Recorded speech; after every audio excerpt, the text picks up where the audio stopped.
इस्तीफा लेने की डिमांड करने की जरूरत ही ना पड़ती अगर गवर्नमेंट ट्रांसपेरेंसी की अकाउंटेबिलिटी ले रही होती। मौका दिया है हमें सर पेपर, ये सिर्फ नीट पेपर की बात नहीं है सर कि नीट पेपर लीक हो गया।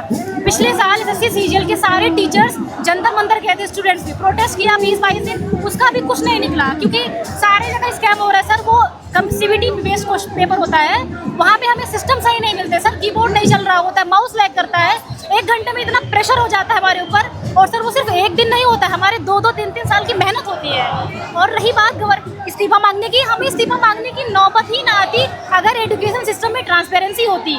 और इस्तीफा का मतलब सर सिर्फ बस इतना एक संदेश है गवर्नमेंट को कि जब भी कोई शिक्षा मंत्री बनेगा तो उसके माइंड में ये डर रहेगा कि अगर मैं कुछ गलत करूंगा तो इस देश की जनता सरकारों की तरह गूंगी बहरी नहीं है, वो अपने हक के लिए लड़ना जानती है। इसलिए सर बस और कोई चीज़ नहीं है। इस प्रदर्शन में 2 बातें बहुत स्पष्ट तौर पर नजर आईं। एक तो छात्रों का गुस्सा, बच्चों का गुस्सा, अपनी मांगों और अधिकारों को लेकर स्ट्रांग स्टैंड, और दूसरी चीज़ जो सबसे ज़्यादा नजर आई वो है रचनात्मकता।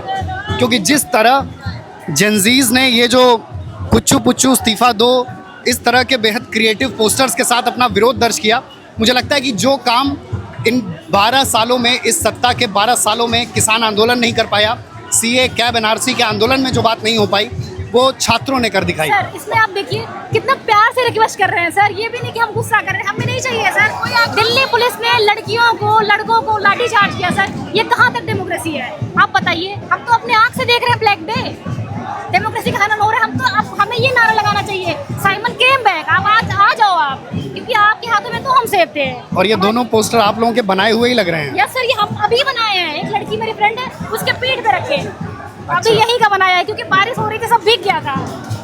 तो अच्छा, ये एक और बात कि जैसे क्या है कि जो ये पिछली पीढ़ी है मिलेनियल्स की, बूमर्स की, तो उनका हो सकता है प्रदर्शन करने का तरीका अलग हो, पर आप लोगों को क्या लगता है कि इस तरीके ने भी कहीं ना कहीं सरकार के सोच के तरीके में डेंट अच्छा बिल्कुल किया है सर। आप इंस्टाग्राम ओपन करके देखिए सर, सारी फीड भरी पड़ी है।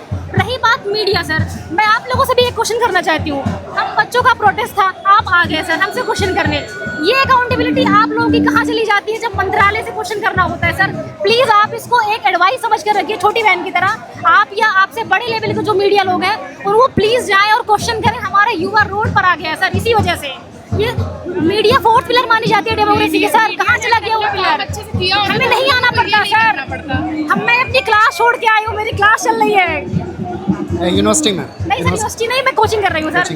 मैं यूपी के गोंडा जिले से हूँ, अयोध्या के गोंडा, पास। हाँ, वहाँ से आई हूँ। तो ये कुछ छात्र थे जिनका विरोध का रचनात्मक तरीका आपने देखा, और जैसा कि इस छात्रा ने मुझे भी एक सीख दी कि हम अगर ठीक से सवाल कर पा रहे होते तो शायद छात्रों को इस तरह लाठी खाने की ज़रूरत न पड़ती, छात्रों को इस तरह इतना कुछ झेलने की नौबत ना आती।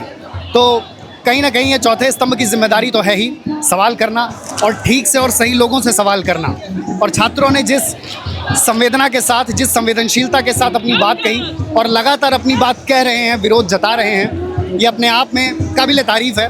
और शायद इसके पहले तक किसी का कोई भी मत होता, पर इलाहाबाद में जब आप पत्थर गिरजा घर से लेकर सुभाष चौराहे तक छात्रों की भीड़ देखेंगे तो आप समझ जाएंगे कि ये जो कुचू पुचू से इस्तीफा मांगने की बात है, ये वाकई वाजिब है। छात्रों की जो पीड़ा है ये वाकई वाजिब है, क्योंकि यहाँ पर अपनी पढ़ाई लिखाई क्लास छोड़कर जो बच्चे इकट्ठा हुए हैं, जो छात्र इकट्ठा हुए हैं, उनकी बात में उनके मन में कोई ना कोई पीड़ा तो है कि या लाठी भले दिल्ली में पड़ी हो, पर दर्द इलाहाबाद, लखनऊ, पटना, दिल्ली हर जगह पर हुआ है। तो सरकार को कम से कम उन लाठियों का हिसाब करना चाहिए, और अगर नहीं करेगी तो स्वाभाविक सी बात है कि आने वाले समय में जनता और यही छात्र जो प्रदर्शन के लिए यहाँ पर इकट्ठा हुए हैं, ये हिसाब जरूर करेंगे। सर ये सिर्फ बीजेपी गवर्नमेंट से हमारा क्वेश्चन नहीं है सर, करंट में ये है इसलिए हम पूछ रहे हैं। अगर आगे कांग्रेस आती है, आम आदमी पार्टी आती है, सपा आती है, तो हम उनसे भी यही क्वेश्चन करेंगे अगर फर्दर ऐसा होगा तो। और हम चाहते हैं और हम ये प्रे करते हैं सर कि अब ऐसी नौबत ना आए, हम लोग शांति से पढ़ पाए, बस हम शांति से पढ़ पाएँ, यही कुल मिलाकर सारी बात का सारांश है।